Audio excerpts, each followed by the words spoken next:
ओम नमो भगवते वासुदेवाय।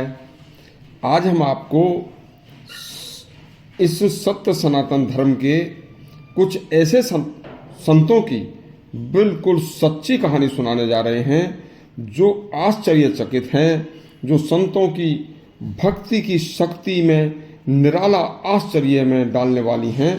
तो सुनिए। संत तुकाराम, संत रामलिंगम, संत तिरुमूल नायर से शरीर स्वर्ग गए थे। यह सत्य कथा है, सुनिए। यह समस्त सृष्टि पारलौकिक विधान की परंपरा शाश्वत विधि से चली आ रही है। इसमें हमारे दिव्य साधु संतों के अनेक चमत्कार देखने को मिले हैं। जैसे भगवान राम से शरीर बैकुंठ गए थे, वैसे ही दक्षिण के संत तुकाराम दक्षिण भारत में बहुत प्रसिद्ध संत हुए हैं। वे महातपस्वी सच्ची आत्मा संत तुकाराम ने एक दिन अपने शिष्यों से कहा कि हम विक्रम संवत 1706 चैत्र मास की कृष्ण द्वितीया को इस संसार से स्वर्ग गमन करेंगे। उनके सभी शिष्य उस दिन उनके पास पहुंच गए थे। तब संत तुकाराम जी स्नान करके ध्यान अवस्था में बैठ गए और सामने सभी शिष्य बैठे थे। अचानक ये बिजली सी कौंधी और सभी को की आंखें उस प्रकाश से अंधी सी हो गई थीं। जैसे ही प्रकाश कुछ क्षण के बाद समाप्त हुआ और सभी की आंखें खुली, तो संत तुकाराम जी जहां ध्यान अवस्था में बैठे थे, वह उनका स्थूल शरीर वहां से गायब था। मराठी महाकवि मोरोपंत ने अपनी एक पुस्तक में उनके शरीर छोड़ने का जो वैकुंठ गमन का पूरा वर्णन लिखा है।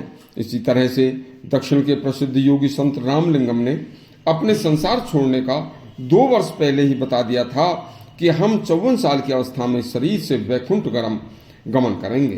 अंतिम दिन इस संसार से वैकुंठ गमन करेंगे। अंतिम दिन संत जी स्नान के बाद अपने शिष्यों से बोले, तुम हमारी इस कुटिया के सभी दरवाजे और खिड़कियां बंद कर दो।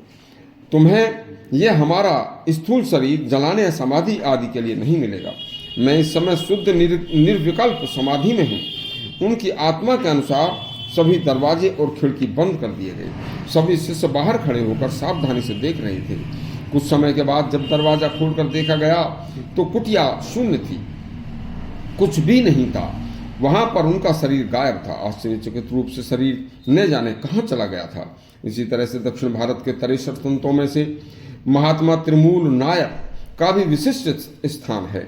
एक बार संत जी जंगल में भ्रमण कर रहे थे। कावेरी नदी का किनारा था, तो वहां कुछ गाय बछड़े व चरवाहे ग्वाले एक मूलन नाम के चरवाहे की अचानक मृत्यु हो जाने पर मृतक शरीर को घेरकर बड़ा ही करुण विलाप कर रहे थे। चरवाहे की मृत्यु पर गाय बछड़े व चरवाहे अश्रुपूर्ण नेत्रों से रो रहे थे। संत तिरुमूल भ्रमण करते हुए जब वहां पहुंचे, उस स्थान पर जब उन्होंने देखा तो उनसे यह हृदय विदीर्ण करने वाला शोक संतप्त समय देखा नहीं गया और उन्होंने अपने योग बल से एक सुरक्षित सा स्थान देखकर अपने शरीर को छोड़कर उस चरवाहे मूलन के मृत शरीर में प्रवेश कर दिया और मूलन तुरंत उठकर बैठा हो गया। मूलन को जीवित देखकर सभी चरवाहे व गाय बछड़े अति प्रसन्न हो गए। शाम को सभी चरवाहे व गाय बछड़े गांव में जब पहुंचे, तो गांव में पहुंचने पर मूलन की पत्नी जैसे ही आई, मूलन चरवाहे के शरीर में स्थित संत तिरुमूल ने अपनी पत्नी से कहा कि हे देवी, आज से हमारा तुम्हारा शारीरिक संबंध समाप्त हो गया है।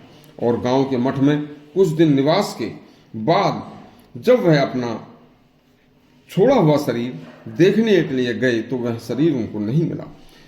फिर वह उन्होंने तिरुअवदंत्रय में आकर शिव की पूजा उपासना करके शेष जीवन को अपने को सार्थक किया। संतों का यह दृढ़ निश्चय कि काया में स्थित जीव अकेला ही आता है और अकेला ही जाता है। महायोगी गुरु गोरखनाथ का कथन है कि काया हंस सगी भय आवा, जाता जोगी किन्हू न पावा।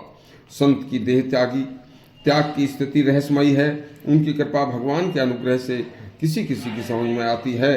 ऐसे और अच्छे प्रसंग सुनने के लिए हमारा चैनल सब्सक्राइब करें और घंटी दबाएं। धन्यवाद।